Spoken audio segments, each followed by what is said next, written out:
بسم اللہ الرحمن الرحیم۔ اتوار کی خصوصی سوال و جواب کی نشست میں آپ کا استقبال خیر مقدم۔ السلام علیکم ورحمۃ اللہ وبرکاتہ۔ سب سے پہلے نام ہمارے سامنے شمس الدین ہے، پوچھتے ہیں کہ ساہم نام کا مطلب بتا دیجئے، کیا یہ نام رکھا جا سکتا ہے؟ ساہم کے معنی کمزور اور غمزدہ کے آتے ہیں، اور بھی معنی آ سکتے ہیں لیکن یہ ایک لغت میں ڈھونڈنے سے ملے ہیں، اور یہ چھوٹی ہا ہے۔ چھوٹی ہا سے جو ساہم آتا ہے اس کے معنی کمزور اور غمزدہ کے آتے ہیں۔ آگے انہوں نے پوچھا سلیم کا معنی۔ سلیم کا معنی سالم، سلیم ایک ہی لفظ ہے، ایک ہی معنی میں ہے، عیب سے بری، صحیح سالم، اردو میں جسے نہیں بولتے صحیح سالم، محفوظ، اس طرح کے معنی اس کے آتے ہیں۔ سلیم یعنی محفوظ، صحیح سالم، اردو میں بھی صحیح سالم بول دیتے ہیں۔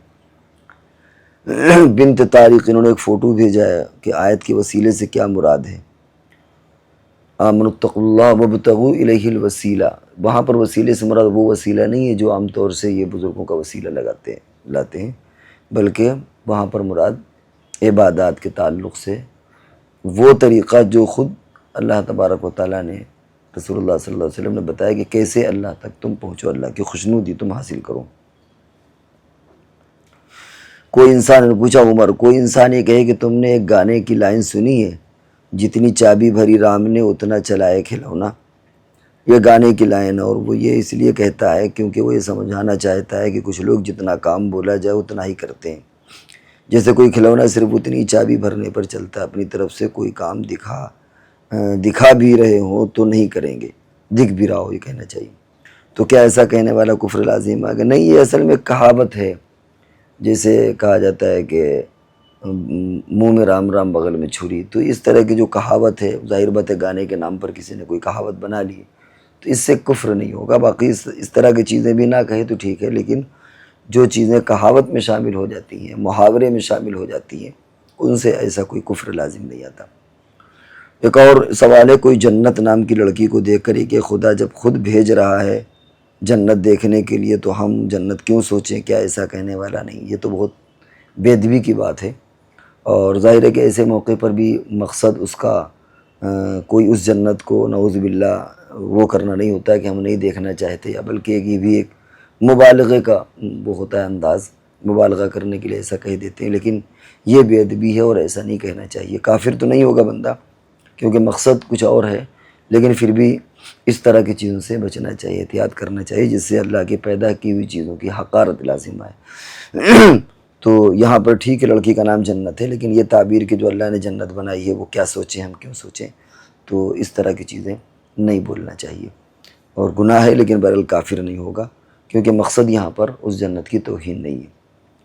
فاتحہ گجرات، یہ پوچھتی ہیں کہ اگر بیوی کو غصے میں ڈرانے کے لیے بولے کہ برقع پہن لیا برقع پکڑ، دونوں میں سے کوئی ایک بولا ہو، مطلب برقع پہن یا برقع پکڑ اور تیری امی کے گھر جا، تو کیا اس سے طلاق ہوگی؟ جبکہ نیت نہیں ہو، ڈرانا مقصد ہے، اسی شکل میں طلاق نہیں ہوگی، کیونکہ بعض الفاظ ایسے ہوتے ہیں کہ جب تک طلاق کا مذاکرہ نہ ہو، مطالبہ ہو یا دھمکی ہو، تب ایسے جملے بولے کہ نہیں، تب طلاق ہوتی ہے۔ لیکن اگر ایسا جملہ پہلے نہیں بولا تھا طلاق وغیرہ کے، صرف دھمکانے کے لیے اس طرح کہہ دیا، یہ جملے بولے، نیت بھی طلاق کی نہیں ہے اور پہلے کوئی جملہ بھی طلاق کا نہیں بولا، تو ایسی شکل میں اس سے طلاق نہیں پڑے گی۔ دوسرا مسئلہ ہے کہ ایک مرتبہ میرے شوہر سے فون سے بات چل رہی تھی نارمل، اس دوران میرے شوہر نے مجھ سے پوچھا کہ تیری امی کہاں گئی، اور میں اس ٹائم میں میری امی کے گھر میں تھی کچھ دنوں کے لیے، تو میں نے شوہر کے سوال کا بھول سے غلط جواب دیا کہ تجھے میری امی سے کیا مطلب، کیا تو نے پیدا کیا ہے؟ یہ سمجھ میں نہیں آیا، ہمارے تو نے پیدا کیا اس کا کیا مطلب ہے؟ مجھے یعنی تیرے نطفے سے پیدا ہوئی ہوں؟ تو یہ بھی سمجھ میں نہیں آیا، شاید سوال لکھنے میں کچھ دقت ہوئی ہے۔ تو میرے شوہر نے بھول سے بول دیا تھا ہاں، تو کیا اسے نکاح پر کوئی اثر پڑے گا؟ حرمت مساہرت ہوگی، جبکہ حقیقت کچھ بھی نہیں، مذاق میں بولا تھا۔ نہیں، اس سے حرمت مساہرت ثابت نہیں ہوگی، لیکن اس طرح کے واہی طبعی الفاظ نہیں بولنا چاہیے جس میں اس طرح کی آپ کو دقتیں اور زحمتیں ہوں، اور شیطان بعد میں وسوسہ ڈالے کہ پتہ نہیں کیا ہوا کیا نہیں ہوا۔ آدمی کو صاف ستھری زبان، صاف ستھرا انداز اختیار کرنا چاہیے، غصے میں بھی۔ عبید اللہ مسعود پوچھنے فار ایور لیونگ کمپنی، یہ مطلب بڑی لمبی تفصیل دی، خلاصہ ہے کہ اس کمپنی کے ذریعے سے کمائی کرنا اور اس میں پیسہ لگانا جائز نہیں ہے۔ اس طرح کی سینکڑوں کمپنی آئی ہیں، چیٹنگ اور فراڈ کر کے چلی گئیں۔ اصل اس کمپنی کے اندر جو ہے وہ ممبر سازی ہوتی ہے، آگے بڑھاؤ تو اس طرح کی کمپنی میں پیسہ لگانا درست نہیں، جائز نہیں ہے۔ کائنات، ماشاءاللہ نام کائنات، انہوں نے کمنٹ کیا اگر کسی شخص کی پوری کمائی حلال تھی لیکن اس نے 1 سال پہلے بینک سے 1 لاکھ لون لے لیا، اس کو ادا بھی نہیں کیا، اب اس کی دعوت قبول کرنا کیسے ہے، اور اس لون کو تجارت میں بھی لگایا۔ یہ دیکھیے بار بار یہ سوال کا جواب آ چکا ہے کہ لون لینا تو بغیر کسی شدید مجبوری کے جائز نہیں، سودی لون، لیکن جو لون اس نے بینک سے لے لیا ہے وہ اس کا پیور رقم، اس میں کوئی ناجائز نہیں ہے۔ ناجائز کام ہے سود دینا یا سودی جو معاملہ ہوا یہ، لیکن وہ جو رقم اس کو 1 لاکھ 2 لاکھ ملی ہے اس میں کوئی سود نہیں ہے۔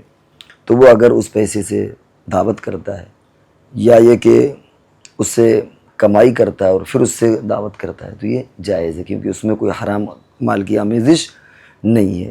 اگر کوئی غلط کام ہوا ہے تو یہ سودی معاملہ اور سود دینا، اور اب اگر یہ بدرجہ شدید مجبوری کے ہے تو اس کی بھی علماء نے گنجائش دی ہے موقع بموقع، لیکن اگر بغیر کسی شدید مجبوری کے نہیں ہے تو اسی شکل میں یہ معاملہ درست نہیں، لیکن وہ کمائی اس کی درست ہے اور وہ مال جو اس نے حاصل کیا ہے لون کے ذریعے سے وہ بھی اس کے لیے حلال ہے، وہ بھی جائز ہے۔ سمجھ رہے ہیں؟ ذرا باریک فرق ہے، اس کو سمجھنا چاہیے۔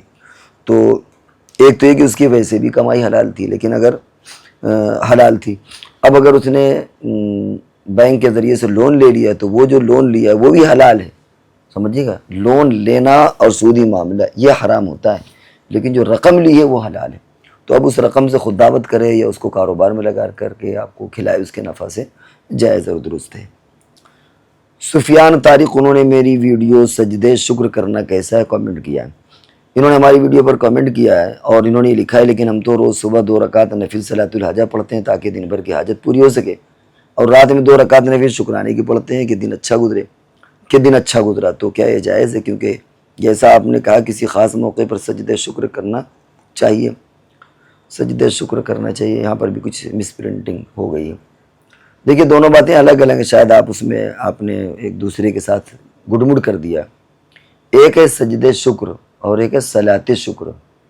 ہم نے جو وہاں پر ویڈیو پچھلے ہفتوں میں ڈالی ہے وہ سجدے شکر ہے، اس کے بارے میں علماء نے منع کیا، لیکن جو صلاۃ شکر ہے نماز پڑھنا ہے وہ تو جائز ہے، اس میں کوئی حرج نہیں ہے۔